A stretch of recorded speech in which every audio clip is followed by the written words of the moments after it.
See.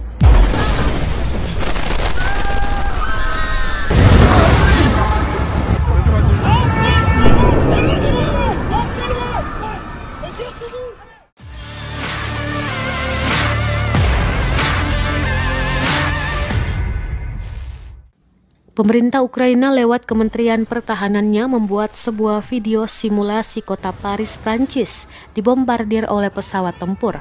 Video ini dirilis oleh Ukraina di tengah konflik yang semakin memanas dengan Rusia. Di dalam video yang dibuat oleh Kemenhan Ukraina, awalnya tampak seorang wanita asik berfoto dengan latar belakang pemandangan Menara Eiffel. Saat sedang berpose, tiba-tiba muncul ledakan di sekitar Menara Eiffel. Video itu kemudian menunjukkan pesawat-pesawat tempur menjatuhkan bom di area perkotaan. Pada video itu, Presiden Ukraina Volodymyr Zelensky menyertakan sebuah pesan agar NATO segera memberlakukan zona larangan terbang di Ukraina. Berikut pesan yang ditulis Zelensky. Bayangkan jatuh di ibu kota negara Eropa lainnya. Tutup wilayah udara Ukraina atau berikan kami pesawat tempur. Jika negara kami runtuh, negara Anda juga akan runtuh.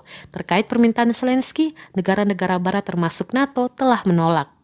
Presiden Ukraina Volodymyr Zelensky telah 2 minggu lebih menghadapi invasi pasukan militer Rusia sejak 24 Februari 2022 lalu.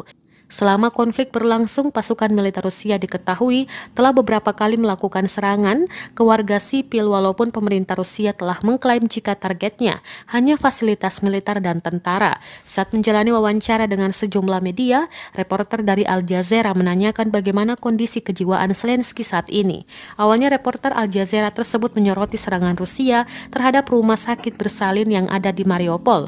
Ia juga mengungkit serangan pasukan Rusia yang terjadi di pemukiman penduduk. Saat menjawab pertanyaan ini, raut wajah Zelensky tampak sedih bercampur marah. Pertama, Zelensky mengungkit soal nasib anak-anak hingga para wanita yang menjadi korban serangan pasukan Rusia.